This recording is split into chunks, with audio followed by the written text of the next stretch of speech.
the keyboard to the boardroom, this is the Business of Esports.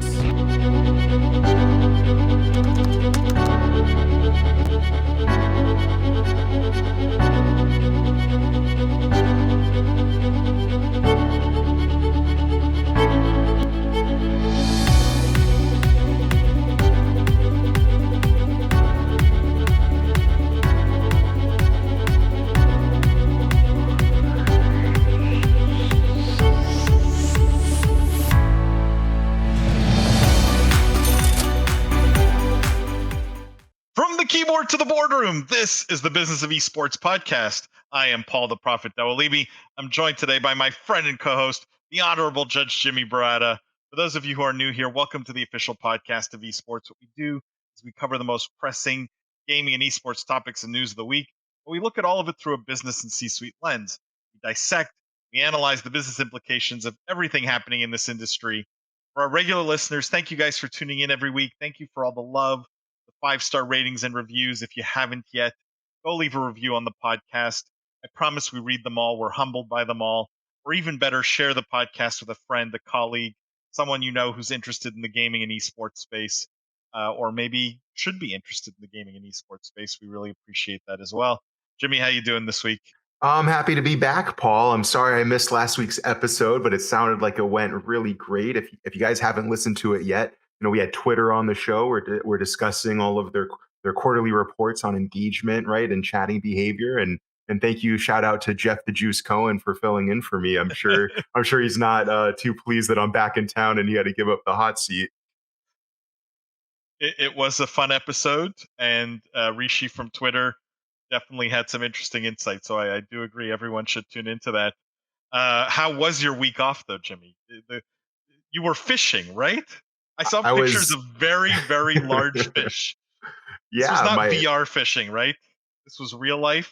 Maybe one day that would save me a full day of travel on the front and back end. But I was deep sea fishing off the western coast of Canada, about an hour flight south of Alaska. We went for halibut, salmon, bunch of different things. My wife's family does it every year, so it's a really fun experience. And Paul, I don't take a lot of time off, so it was actually really relaxing to completely disconnect. Even the Wi-Fi at the lodge is spotty. But it's off the Haida Gwaii Islands. It's incredibly remote and truly a beautiful place. But did you get an achievement for any of the fish you caught? No NFTs of the fish you caught. None of this. It was just catch and release. It was all real world fishing. Nothing. I own about 150, 200 pounds of actual fish in my freezer, okay. But nothing that I could put on open sea, unfortunately. That is unfortunate. It therefore has no value, is the conclusion of all this. But no, it's so good to have you back. We do, though, have an amazing guest this week. We have none other than Bobby Baird, who is the leading customer success at Hatchet, and can't wait to have him talk about Hatchet on the show today. Welcome, Bobby, to the Business of Esports Podcast. Hey, everyone. Thanks for the invite. Excited to be here. Bobby, for our listeners who maybe don't know about you, don't know about Hatchet, would love a little bit of your background, why you got into gaming, how you got into gaming, what you're focused on at Hatchet, what Hatchet does, what they're all about. Would love a little bit of the background. Yeah, absolutely. So I can kind of give you my elevator pitch of like how I ended up at this fun little data company. So I started my career and kind of my career at esports actually at the same time. I think like 5 years ago now. I started as an intern at a marketing agency called Player 2. Had never heard about esports before. Knew nothing about like competitive, but definitely played a lot of video games. Had an Xbox. I think I spent a lot of my college time like either playing Smash against my friends or playing like Counter-Strike, stuff like that. So I got this opportunity. John Pierce was the guy who kind of gave me my first shot. He took a look at some essays that I wrote for him just on different kind of marketing campaigns that had happened. He said, "All right, you can write, but what do you know about esports?" And I'm like, "I play Battlefield." And he's like, "Well, that's not an esport, but let's give you a go." I worked for him for about a year.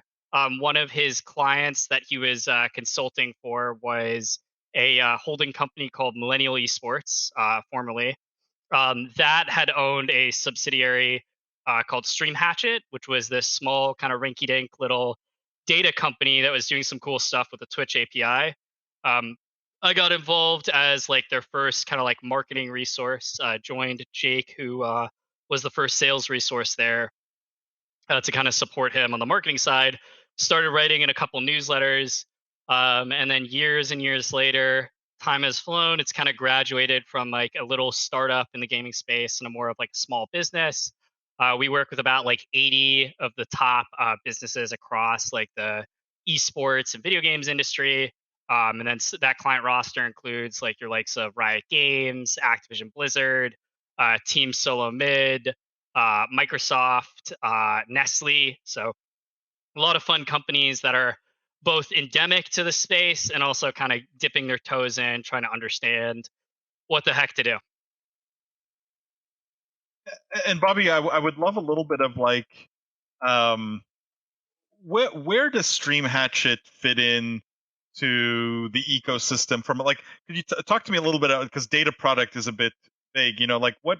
Why do people come to Stream Hatchet? Why do people come to you? Why do companies talk to you guys? What usually is the problem they're trying to solve? So I'll give you the fun answer, and then I'll give you the real answer. The fun answer is we make really pretty PowerPoints. I want to get a T-shirt Okay. that actually says that. That's something I've been pushing for a long time. Really, what we do is we help companies kind of make sense of like live streaming audiences around either esports events, content creators, or games. And so, why a company would come to Stream Hatchet, the first use case, like if I'm an esports team, content creators and like my streaming audience are really like the lifeblood of the media that I sell. So it's really important for them to, number one, be able to kind of like pull that all together into a really concise report where they can go back to a brand or a marketing agency and say, hey, here's our social reach across live streaming. 80% of our audience is focused around content creators. 20% of our audience is more hardcore fans watching us for some of the biggest esports broadcasts globally. So that's use case number one. Use case number two, in the case of like an Activision, is like it's a huge endeavor to market those Call of Duty titles and other titles that they're launching. Streaming is by and large the most effective way to do that. I think gaming creators, as opposed to cardboard cutouts in GameStop, which you'd be surprised, a lot of CMOs still think that's good marketing spend, as opposed to your Nick Merckx, your Tim the Tapmans of the world. So it's really important for them to be able to kind of scout that talent, figure out who's going to be the most like authentic, even though I hate that buzzword, the most authentic for that kind of campaign. You don't want to pay like, I think he's hilarious, but like Ludwig is probably not a great brand advocate or supporter creator for like Call of Duty, versus like a Nick Merckx, who would be a great kind of content creator around that. And then the final use case, which is my favorite, although it's the hardest, is you have tons of brands coming in saying like, I know I need to do something in gaming. I'm getting hounded by my CMO. I have no idea what to do. Can someone just like put that together in an objective sense and tell me what the true objective values are around this esports property versus this esports org versus this talent agency versus whatever? Like, tell me what I'm getting, and then help me understand what is most valuable for my campaign, because reach isn't always the most valuable metric. Sometimes it's engagement, sometimes it's hitting a certain type of fan, all of that. Sometimes it's just the overall messaging. So that's probably the hardest, but that kind of sums up in a nutshell like how we support various stakeholders with their kind of marketing efforts in gaming. Have you guys, given this the expertise and very specific expertise around streaming, do you feel like we have settled on a standard way of measuring streaming audience? Like, I feel like this is one of these unresolved black boxes still in gaming and esports and in the streaming world specifically. Do you guys feel like you have solved that, right? Like that you can very accurately measure both the size, value, however, like whatever the metric is of those streaming audiences consistently across platforms, across Mhm. geographies, etc.? Um, yeah, I want to say yes and no. It's kind of like a moving target, Paul. Um, it would be awesome, across any media if you could just boil it down to like one metric. I think typically the way we approach that question is like, here's all these different metrics, here's all these KPIs. What's important for you? If you're looking from like an esports side, I think it's a little easier to do that, but even then it's a little more nuanced. And I'll give you a great example of that. So if we're looking at something, if we're trying to do a comparison just on like a metric like AMA, average concurrence, whatever you want to call it, I think AMA is the more professional term, and we're comparing something like Fortnite Challenger Series to or Champions League, I forget what it's called, to like Call of Duty League, right? One way of looking at that is I can say like, hey, I'm just going to look at like the main Epic Games channel or the main Fortnite channel, and then I'm going to compare that to the main Call of Duty League channel. Okay, the Call of Duty League channel is like way bigger. That's where I want to put. If I'm just measuring that one metric again, it's really easy to say this is bigger, this one's not. Then let's like back up and let's think, okay, now there's all this co-streaming that's happening, right? There's like a million feed, maybe there's a million feeds for Fortnite, but there's like 10 for Call of Duty, right? Now I'm gonna get the same number, but it's kind of presented to me differently. It's gonna have a different meaning, right? So one kind of pro of co-streaming is like I just 10x my audience, right? I've also created a lot of different like styles or like variety and kind of flavors of content where it can actually engage more viewers. Like if you look at Valorant, who I think has done a great job of kind of pioneering like co-streaming within esports and really making it meaningful, like they've really adapted that well, where you can look at the well, previously I think you could look at like the Shroud broadcast. Obviously now he's a pro for Sentinels, but you could look at that and you would be able to appreciate his commentary over the game versus like the main commentary. Here's the con of that, where you're kind of selling something different. Obviously, like the further you are away from like the premium content, potentially the less immersed you are in advertising and branded content, right? Yep. So if I'm looking at the Call of Duty League channel and I'm watching that, I mean, I'm immersed with the broadcasters. We can go to the powered by Intel Insights, whatever segment, and I'm really getting that Intel messaging. But if I'm watching a co-streamer, there's a little bit of a disconnect between that. The streamer might be talking over that branded content. They might be talking about something that's completely unrelated to the content, right? So the value of that is different. Then we can try to back up, and I'm sorry for giving a long-winded answer and making this even more complicated. But now let's just look at like I'm TSM and I'm selling my property apples to apples with the Call of Duty League. Okay, if we're looking at AMA, TSM as like all of these streamers across all these platforms versus Call of Duty League, the Call of Duty League is going to have like a much larger AMA, but it's only at like very specific moments and it's like less overall content versus the TSM bucket, you have a much lower AMA, but it's across thousands of streamers on thousands of different platforms on thousands of different devices. So, in terms of like, is there a way to boil it all down to one metric, i.e., uniques, which is what everybody asks for, but that's never going to happen because it is impossible to get YouTube and Twitch, two companies that are like adamantly opposed to just open up and deduplicate that. That's just never going to happen. Um, it's not that's not going to happen. And so instead, like what's important for marketers or whoever to understand is like, here's all these different KPIs. Here's what they mean. Here's what's valuable for me. Here's what's valuable for the story I'm trying to tell. Bobby, do you find that the brands um, have less of an understanding of streaming metrics in general? Like, do you find that a lot of your customers are coming to you guys because there's a larger education gap with brands from a streaming perspective versus like, they all understand page views or unique visitors. They all understand views on YouTube videos, but streaming really is a very different animal, right? You may have someone who comes into the stream, spends an hour there, then tunes into a different stream and comes back, and like, how do you count these things? And um, do you find that the gap is bigger with brands from an education standpoint, or they're caught up?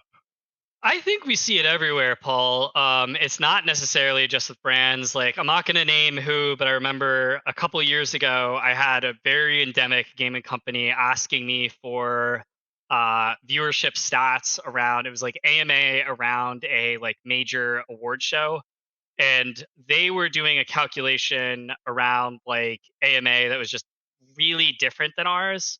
And essentially, what they were doing, and I see this all the time, is like you have people who take kind of like the average concurrence of different feeds, and either they add them together or they average them, and that's not correct. Like, the correct way to do it for like proper AMA is you really measure like the average audience across all feeds, so YouTube, Twitch, co-streamers, Facebook, potentially television. China's a whole nother issue. Like, measure that all from minute to minute, the concurrence at every minute, then you take the average of that. So I don't think it's like an issue with just brands. I definitely think that a lot of the brands that we come to, or come to us rather, um, do kind of want us to, number one, just like do that calculation for them, because it's a really tough calculation. There's a lot of, we joke that we're like the kings of counting the beans, because there's a lot of beans to count, and it takes a lot, and it's a lot of work. Um, and there are other parties that do that, but I think the other reason they come to us, which you kind of touched on, is like, what's happening within the stream, and it kind of drills that second point I talked about earlier, where there's different streaming metrics, right? Like, you could just look at, if we're just talking concurrence, right? Like, you could just say, hey, here's the average concurrence of like this day for this content, right? But then you can also look at like, hey, I'm going to like actually cut up those content segments, and I'm just going to look at like the average concurrence of matches. I'm just going to look at the average concurrence of branded content. I'm just going to look at the average concurrence of pregame. I'm going to look at just the average concurrence of this platform, co-streaming, da da da, right? There's all these different ways that you can kind of look at the data. And then additionally, a capability we have that's super neat is we can actually do some like retention analysis on our side. We have some cool data where we can look at like, hey, is this average concurrence? Is this audience that watched this esports stream? Did they watch it previously, or is this their first time here?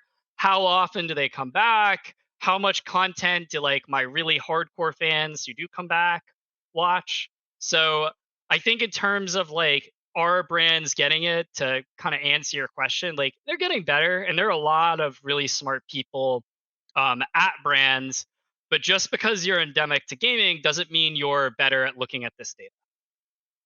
So Bobby, it sounds like, I mean, what we've covered so far have been a couple of different buckets here, right? From doing the legwork and compiling the data, presenting it in digestible ways, and then also still a large education factor where you have companies that even if you present them the data, there might be a misconception or a misunderstanding as to, again, like you said, why yours is appropriate and proper, or just updating, what have you, with how they've been evaluating and measuring and monitoring performance. Would love for you to talk about, if you're at liberty, a bit more about the clients that Stream Hatchet has, some of the big names that you'd mentioned, as well as more vaguely, perhaps, what education or hurdles besides averaging concurrence across multiple distribution outlets. What are the other education factors, hurdles, or KPIs that you've noticed are being requested now? You'd mentioned, for example, engagement during branded content segments, right? Which I'm sure sponsors would love to know about. Curious because the insights that you guys provide are so actionable and also so targeted and specific. Would love to get a little bit more into the nuts and bolts of it. Yeah, definitely. So I'll kind of answer your question like two phases. So I think and I'll talk about a specific example. It was a couple years ago. I feel like it's two or three now. We helped a marketing agency do a campaign with I think it was Nick A30 and NASCAR, and we had the opportunity where I think the marketing agency, they had some questions for us, and we were kind of helping them understand different data points. But eventually, where we got to is we actually got to go on the phone and like present with them kind of jointly the findings of this campaign. It was a nice report on like what happened and what the streaming insights were. And this is like an older VP of marketing, whatever. Like he was new to gaming, he was new to streaming. Like this is all really new for him. The thing that stood out for me was he wanted to learn. It wasn't necessarily like put this into my box. Like certainly there are a lot of companies that are like streaming is too tricky because I can't put this into my little media buyer's box and I can't understand this. And like, I'm good. I'm just going to keep buying ads where I'm used to buying ads. In this instance, he was like, I get this is different. Help me translate this. Okay, this is average audience 18 to 34. Okay, that's what peak concurrent viewers means. Okay, this is what hours watched means. Okay, so that's I think where it's been helpful is like number one, just trying our best to. It's not always going to be apples to apples, but find like apples to starfruit kind of thing, of new metric to old metric kind of thing, right? I think the second piece where there's a education isn't so much about like the data itself or understanding like concurrence or understanding this. It's like how do we do better?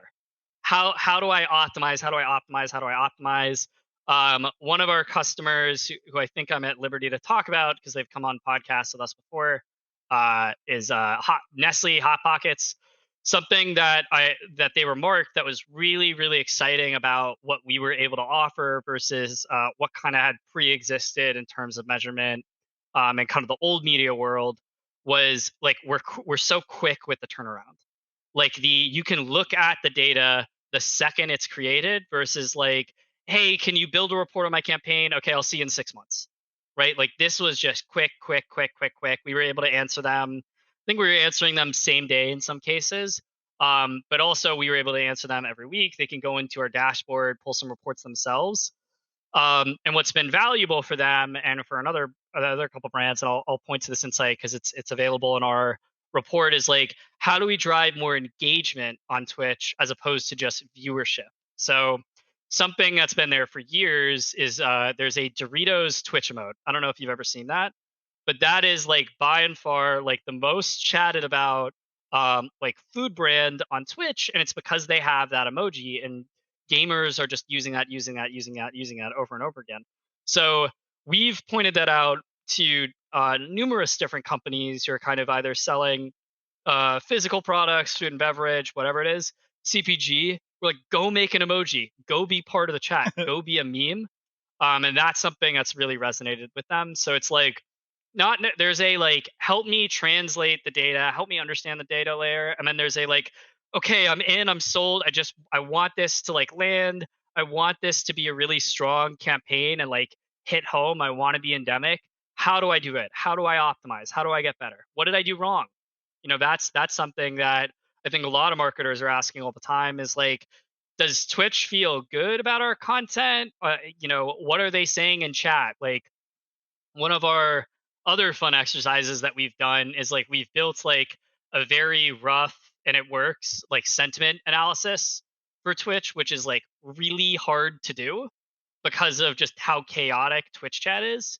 But what we also do for brands is like we will read the chat messages. We will try to translate that and add some kind of data layer to like, hey, people are talking about you versus people are talking about you in a good way versus like you need to do something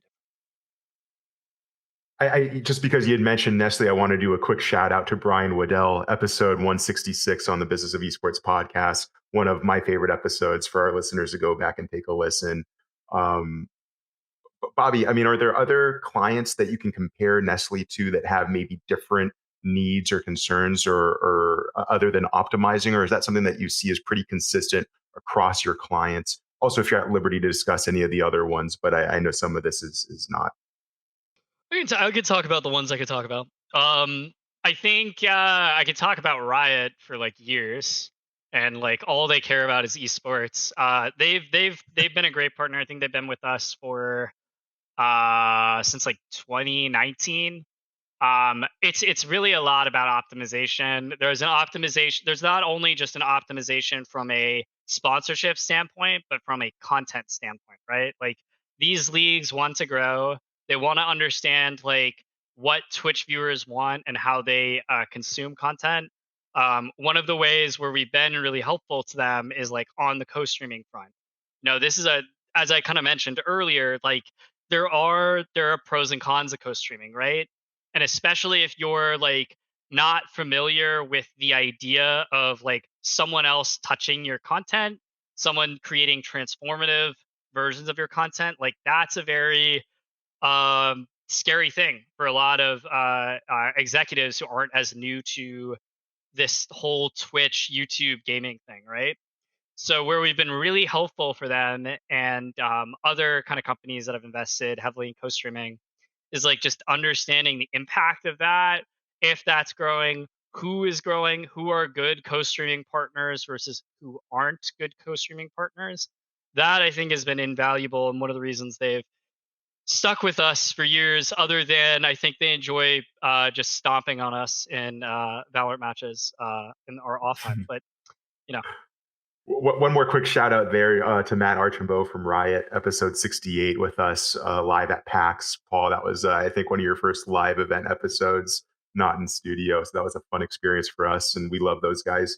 Bobby, I mean, you've mentioned Riot, you've mentioned Nestle. Are there smaller clients that you guys service, startups, teams, or are they all just massive? I know you guys go toe to toe with Nielsen daily. So would love to just get one more question in rounding out, I think, not just your services, but the types of clients that you service and the different needs that they have, from developers, publishers to, obviously brands to, yeah, what would be the next bucket there?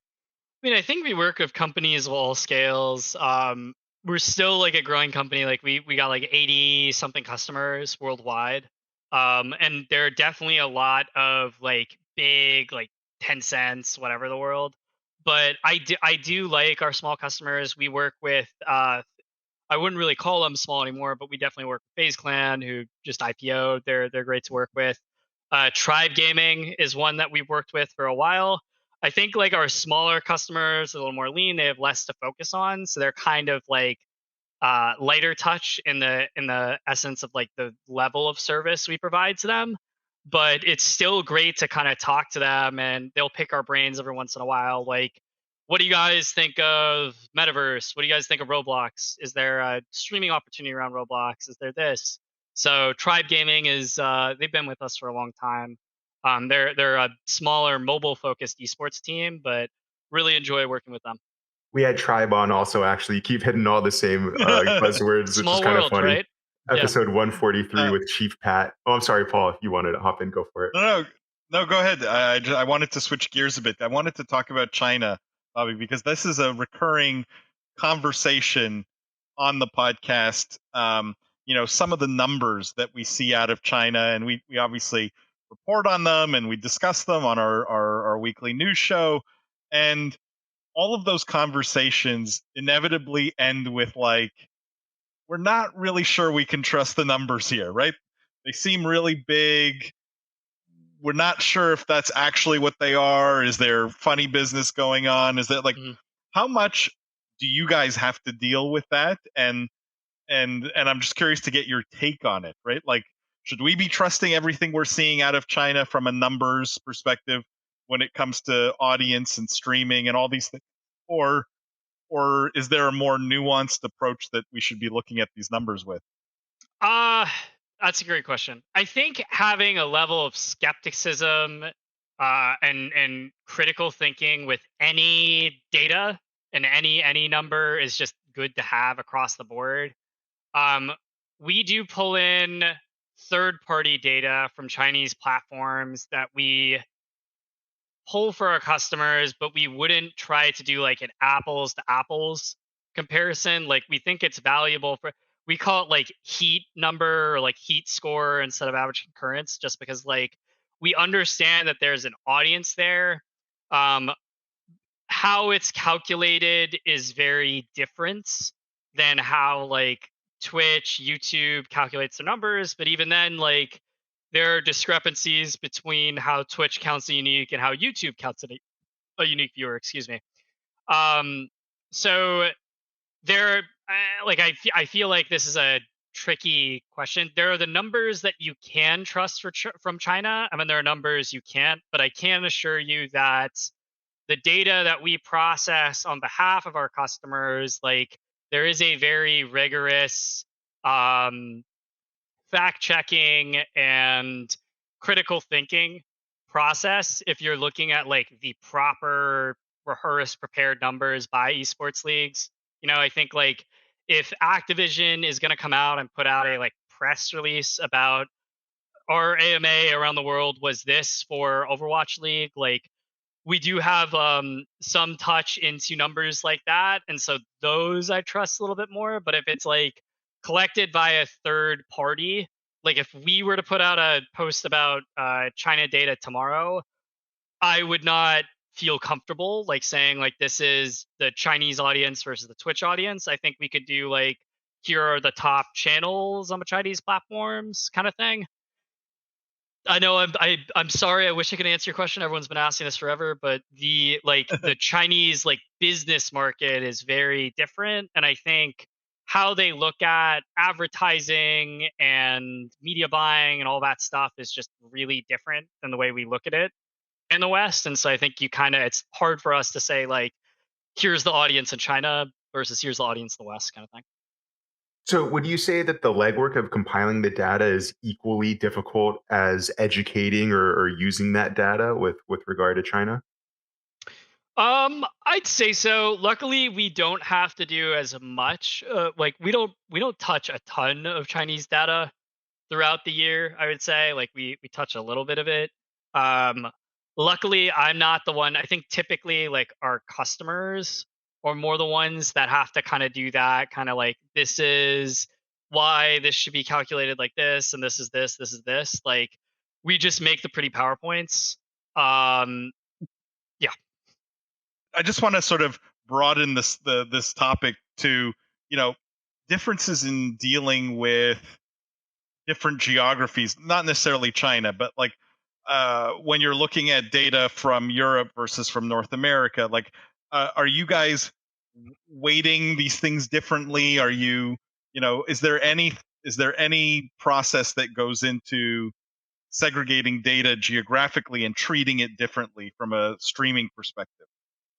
Yeah, it's a great question. I think it depends what the like intention, like how you're going to use the data, right? So from just looking at like different markets, if you just want to analyze like is the European region growing versus the North American region versus whatever, that's probably a little more apples to apples where we might do an analysis and go like, okay, how are all of the major leagues in Europe doing with all these different language feeds versus the leagues in North America versus the league in South America versus the leagues in Southeast Asia.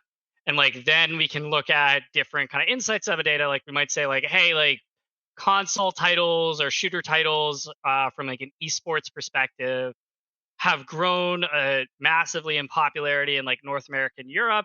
Battle Royale and kind of mobile titles and mobile gaming is still huge in APAC, and that's grown tremendously, right? Then there's like the media valuation component of that, where you might look at, then you want to assign like, okay, what's the value of that audience? We would assign like different CPMs depending on different audiences. Like it kind of depends on like how a media buyer is putting together a campaign. So it's like yes and no, you know what I mean? Like I would say something like Ibai, who's this huge streamer in Spain who's kind of like taken over the world, who's on TV a couple months ago with like Lionel Messi and Shakira, right? He's like one of the biggest streamers on Twitch. Unfortunately, he probably has a lower CPM than a Shroud, who's in North America, appeals to a North American audience. His audience is going to have a higher earning and spending potential than the Spain audience. Or Loud, which is a huge South American esports team, has blown up. They might have like a larger audience and they might appeal to more viewers across different geographies, but their CPM might just be lower just because of kind of where they're based. Interesting. Before we get to everyone's favorite new segment, I just wanted to ask one question because we were talking about it before the show. And this is something that I've always thought someone needs to be doing, and you guys are doing it. Can you talk about the Valorant tournament, Bobby, that you guys are hosting? Oh my god, Because I've I been know this is waiting not all your core day business. for my shameless plug. This is not our core business. So like we've there are a bunch of different ways like advertise whatever you're doing, right, in gaming, especially as a B2B company. Also like something that I have been missing forever and ever and ever, where I always like I'll match up with people in Discord every once in a while and I'll go, oh, you play Valorant, or I'll go to like a B2B event and I'll be talking to someone, I'll be like, you have a Discord? Like it's almost surprising to me sometime at this point that like people actually play games, they build their own computer, like whatever. Um so we just kind of were talking around. We're like, it'd be great if like we just could bring all these different people together that we talk to, and like let's just have like a super casual, fun Valorant. We picked Valorant because it's a free to play game, and like the processing power required to run it isn't like immense. We might do Rocket League for the next one. We might do Warzone in the future. But like, wouldn't it be great if we just put all these people together and like have like a little like tournament for fun? We've gotten a pretty good turnout so far, much better than anticipated. Because we haven't done like any like quote unquote marketing around it other than kind of like word of mouth, like pass this around, pass this around. The fun thing that we are going to do with it at the end is like the final two teams to kind of like place and get through. We're actually going to do like an actual like esports broadcast of. If I don't make it through, then you'll get to see me actually like casting play by play with Jake. I based on the elos and kind of like rankings that I've seen come through, I think that's probably where I'm going to be. I think I saw like an ascendant come through and a couple golds. So, but yeah, it should be great if you're interested in signing up. You can DM me. I think we have a post on our like LinkedIn. I think I have a post on my LinkedIn too. I'll probably pin it today. This is on East Coast servers, because I was going to say there's a lot of very lucky people. Lucky that I'm not on the East Coast anymore. That's a TBD. That's like that's an Alex problem, as I say, who's not here. Alex is one of our customer success guys, and I'm like, okay, you go figure out the specifics. Like, I'm just the Got idea it. here. I'm creating the fire. You need to put it out. I think it's really smart to have a bunch of industry people, business people going at it in Valorant. I think it's brilliant and sounds like a lot of fun. That brings us to everyone's favorite new segment. That's Judge Jimmy's cross examination. Those of you who are new here, the way it works is Judge Jimmy's going to ask a few rapid fire questions. The purpose is to get to know Bobby better as a person, as a gamer, as a business person. Judge Jimmy, take it away. All right, Bobby, just a couple quick ones for you. Like Paul mentioned, I know you're talking a little bit about Valorant, so I'm going to broaden this first question to what is your favorite game, not just right now, but of all time? I didn't realize video games were supposed to be fun because I play League of Legends.